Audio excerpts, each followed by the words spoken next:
V9 news స్వాగతం. నా పేరు కిరణ్ కుమార్. ఇప్పుడు హెడ్లైన్. విద్యార్థులకు ప్రత్యేకమైన బస్సులు ఏర్పాటు చేయాలి. విద్యార్థులకు ప్రత్యేకమైన బస్సులు ఏర్పాటు చేయాలి. విద్యార్థుల కాలేజీ టైమింగ్ లో ప్రత్యేకమైన బస్సులు ఏర్పాటు చేయాలి. జిందాబాద్ సిపిఎం, జిందాబాద్ సిపిఎం. మిత్రులారా, రాష్ట్ర ప్రభుత్వం ఎంతో ప్రతిష్టాత్మకంగా తీసుకొచ్చేటువంటి స్త్రీ శక్తి పథకం వల్ల రోజు రోజుకి ప్రయాణ కష్టాలనేవి పెరుగుతూ ఉన్నాయి. రాష్ట్ర ప్రభుత్వం ఉచితంగా బస్సు పెట్టింది మహిళలకి. వాళ్ళకి ఈ రోజు నిరాశ ఎదురవుతూ ఉంది. ఈ రోజున అంటే కేవలం 700 బస్సులు మాత్రమే ఉన్నాయి. కానీ రాష్ట్ర లెక్కల ప్రకారం ప్రతి 1000 మందికి ఒక బస్సు అనేది ఉండాలి.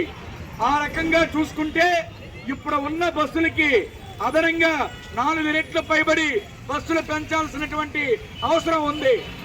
ఈ రోజున సరిపడా బస్సులు లేకపోవడం వల్ల ఇటు ఉద్యోగులైనటువంటి డ్రైవర్లు, కండక్టర్లు ఉన్నారు, సమయానికి డ్యూటీలకి వెళ్ళలేకపోతున్నారు. విద్యార్థులు కాలేజీలకి వెళ్ళలేకపోతున్నారు. ఎందుకు అంటే ఈ రోజున ప్రయాణ రద్దీల వల్ల ఒక దగ్గర ఆపాల్సిన బస్సుని ఇంకొక 1/2 కిలోమీటర్ ముందుకు తీసుకెళ్లి ఆపుతున్నారు. మైళ్ళు ఎక్కువగా ఉంటే అసలు బస్సులే ఆఫ్ చేయటం లేదు. అలాగే బస్సుల్లో సీట్ల కోసం రోజు రోజుకి గొడవలు అనేవి పెరిగిపోతూ ఉన్నాయి. కాబట్టి ఈ రకంగా చూసుకుంటే ప్రయాణికుల కష్టాలు వర్ణనాతీతంగా అయిపోయాయి. అలాగే ఆర్టీసీ ఎప్పుడో కొనుగోలు చేసిన బస్సులను మాత్రమే ఇంకా వినియోగిస్తూ ఉంది.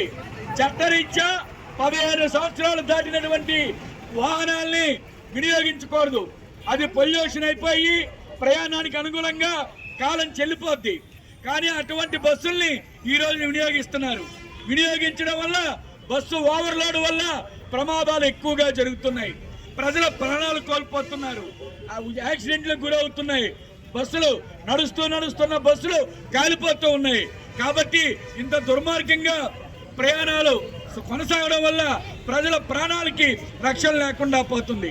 ఇది కేవలం రాష్ట్ర ప్రభుత్వం తాలూకా నిర్లక్ష్యం తప్ప మరొకటి కాదు అని చెప్పేసి మేము చెప్పదలుచుకున్నాం. నిజంగా కనుక రాష్ట్ర ప్రభుత్వానికి చిత్తశుద్ధి ఉన్నట్లయితే ప్రయాణికుల సంఖ్యకు అనుగుణంగా, ప్రజల సంఖ్యకు అనుగుణంగా ఆర్టీసీ బస్సులను పెంచాలి. కానీ ఈ రోజున తాంబూలాలు ఇచ్చాం, తన్నుకు చవ్వండి అన్న పద్ధతిలోని ఫ్రీ బస్ ఇచ్చాం, మీరు ప్రయాణం చేయండి అంటున్నారు. కానీ ఒక్కొక్క బస్ కి దాదాపు 200 మంది పైబడి ప్రయాణికులు ఎక్కుతూ ఉన్నారు. బస్ కెపాసిటీ 60 మంది 70 మంది అయితే ఈ రోజున ఏ బస్సు చూసినా ఉదయం పూట కానీ, సాయంత్రం పూట కానీ, స్కూల్స్కి వెళ్ళే టైంలోను, స్కూల్స్ వదిలేసే టైంలోను, ఆఫీసులకు వెళ్ళొచ్చే టైంలోను 100 మంది బస్సులు ఫుట్బోట్ల మీద నిలబడుతూ ప్రయాణాలు చేస్తున్నారు.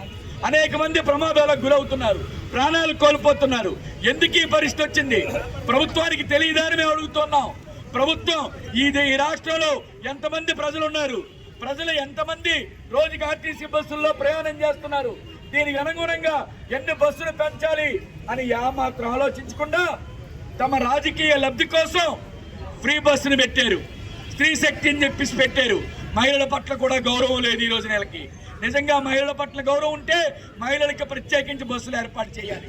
కానీ మహిళలు, పురుషులు ఒకే బస్సుల్లో కొట్లాడుకుంటూ, తోసుకుంటూ, ఒకరి మీద ఒకరు పడుతూ తీవ్ర ఇబ్బందులు ఎదుర్కొంటూ ప్రయాణం చేయాల్సిన పరిస్థితి ఏర్పడుతుంది. కాబట్టి ఇటువంటి పరిస్థితుల రీత్యా కొత్తగా బస్సులు కొనుగోలు చేయాలి. ఈ రోజున రాష్ట్ర ప్రభుత్వం కొత్తగా విద్యుత్ బస్సులు కొనుగోలు చేస్తున్నాం, 1000 బస్సులు అదనంగా కొనుగోలు చేస్తున్నాం అని చెప్పారు. ఎలక్ట్రికల్ బస్సులు వచ్చినట్టయితే ఇప్పుడున్న మినిమం ఛార్జీ మినిమం 40 రూపాయలు అవుతుంది. ఈ రోజున 10 రూపాయలు మినిమం టికెట్ ఉండదు, 40 రూపాయలు పైబడి మినిమం టికెట్ అవుతుంది. కాబట్టి భవిష్యత్తులో ఆర్టీసీలో ప్రయాణం చేయడం అన్నది సాధ్యం కాని విషయం కింద మారిపోద్ది. ఇప్పటికే మనం చూసాం, బాగా రద్దీ ఉండే రూట్లో బస్సులు తొలగించేశారు. మన విశాఖపట్నంలో చూస్తే 20A పాత పోస్ట్ ఆఫీస్ నుంచి మన HB కాలనీ వరకు ఉండేది. ఈ రోజున ఆ రూట్ లో ఒక్కటంటే ఒక్కటి కూడా ఆర్టీసీ బస్సు. విద్యార్థులు కృష్ణా కాలేజ్కి వెళ్ళి వచ్చేవాళ్ళు అందరూ కూడా ఆ బస్సుల్లో ఇంతకుముందు ప్రయాణం చేసేవాళ్ళు. 17B బస్ తీశారు.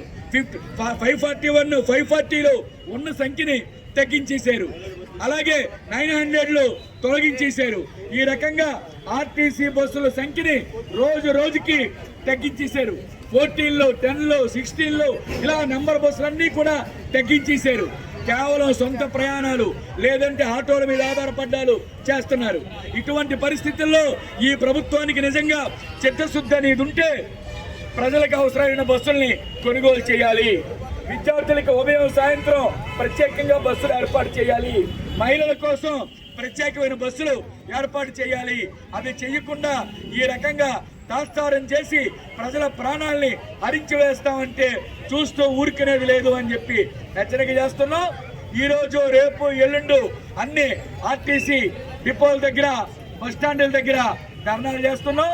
9వ తారీఖు నాడు ఆర్టీసీ ఆర్ఎం ఆఫీస్ దగ్గర పెద్ద ఎత్తున ధర్నా చేసి రాష్ట్ర ప్రభుత్వానికి ప్రజల తరపున ప్రజల అవసరాలకు తగ్గట్టుగా ప్రయాణాలకు తగ్గట్టుగా బస్సులు కొనుగోలు చేయండి, కొత్త బస్సులను ఏర్పాటు చేయండి అని రాష్ట్ర ప్రభుత్వం మీద ఒత్తిడి తీసుకొచ్చే విధంగా చేస్తున్నాం. ఈ నెల 11వ తారీఖు నుంచి అసెంబ్లీ సమావేశాలు జరుగుతున్నాయి. ఆ సమావేశాల్లో అయినా ప్రత్యేకమైన ఎజెండా పెట్టి కొత్తగా ఆర్టీసీ బస్సులు కొనుగోలు చేసే విధంగా ఈ ప్రభుత్వం నిర్ణయం తీసుకోవాలని చెప్పి మేము డిమాండ్ చేస్తున్నాం. ఆ రకంగా కొత్త బస్సుల్ని ఏర్పాటు చేయాలి. విద్యార్థులకి ప్రయాణికులకి అవసరమైన బస్సులు ఏర్పాటు చేసే వరకు కూడా సిపిఎం పార్టీ ప్రజల తరపున పోరాడుతుంది అని చెప్పి తెలియజేస్తున్నాం. ప్రయాణికుల అవసరాల సంఖ్య రీత్యా బస్సుల సంఖ్య పెంచాలని చెప్పి కోరుతూ ఈ నిరసన కార్యక్రమాన్ని చేపట్టాం.